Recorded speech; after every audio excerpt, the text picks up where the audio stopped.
Hi, I'm Larissa Larson. I am going to be doing a head-to-toe assessment today for virtual sim. I would come into my patient's room and I would identify myself and I would identify the patient using two identifiers. I would provide privacy and explain the procedure, gather my supplies, and do hand hygiene. I first would note if they are lethargic, tired, calm, anxious. I would ask them their name and if they're experiencing any pain. I would also ask if they're experiencing any worsening symptoms or if they have any concerns. I then would do vital signs. I would check their radial pulse for 1 minute, noting the strength, rate, and rhythm. And then I would do blood pressure and pulse ox. And I would also do temperature and respirations. And then I would check their head, seeing if there's any nodules. I would check their ears and their throat. I would then use my pen light and check their pupils if they're reactive to light. I would note the size of the pupil before and after.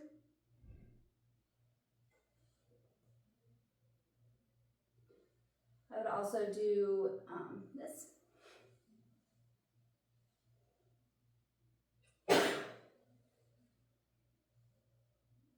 Having them follow my pen.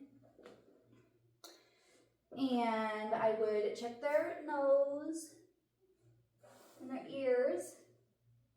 I'd also look in their mouth, noting if they have any lesions or if their lips were cracked or if their mucous membranes were moist. Okay. And then I would check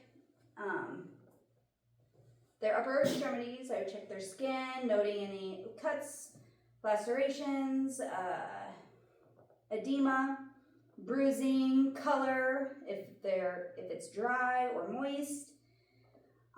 With edema, I would note if they had from 0 to +4.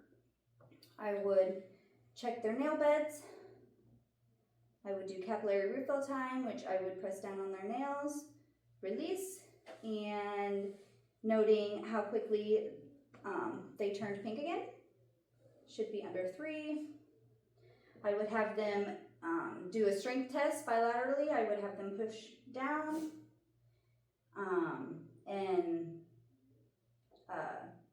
see how I would push up and they would push down, noting their strength. I would then check, find the apical pulse. I'd find the angle of Louis. I go to the 2nd intercostal, and then I would go down to the 5th intercostal. I would find the left mid-clavicular line and where the two intersect. I would use the bell of my stethoscope to palpate for 1 minute, noting the strength, rate, and rhythm. And then I would do lung sounds. I'd have them sit up, checking their lung sounds, 8 on the front and 10 on the back, using the diaphragm of my stethoscope, making sure I'm not over any fatty tissue or bony prominences. Having them inhale and exhale and listening for that.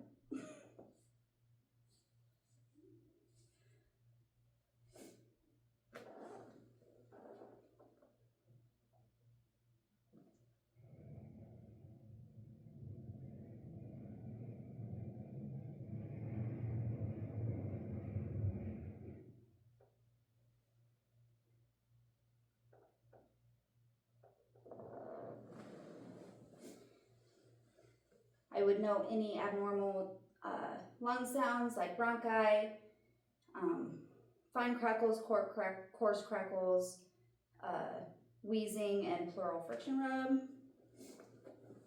I would then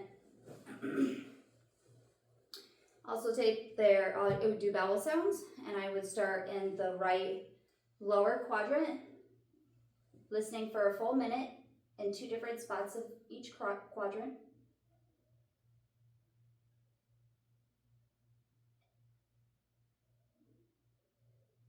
Then I would go to right, after the right lower, I would go to the right upper, and then the left upper and the left lower.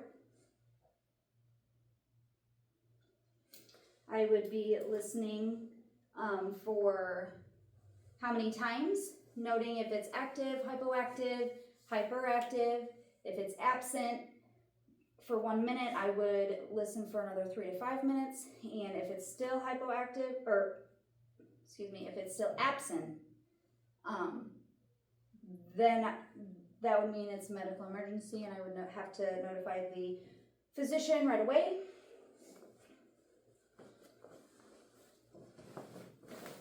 I would then move down to their lower extremities, again noting the skin color, if there's any lacerations, bruising, sores, making sure to look over on the bony prominences since that's where pressure sores happen. I would be checking for edema, palpating. I would do that on both.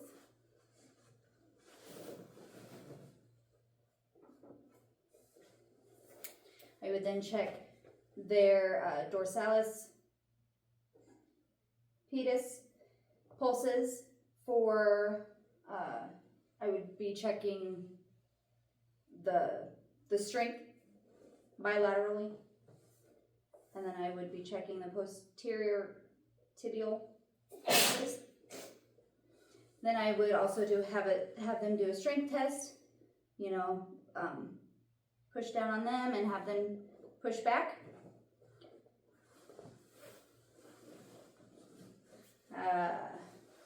Noting color, I would make sure during the whole head to toe assessment, I would, if they need a break, I would offer them a break. And I would also check their gait, have them walk if they can.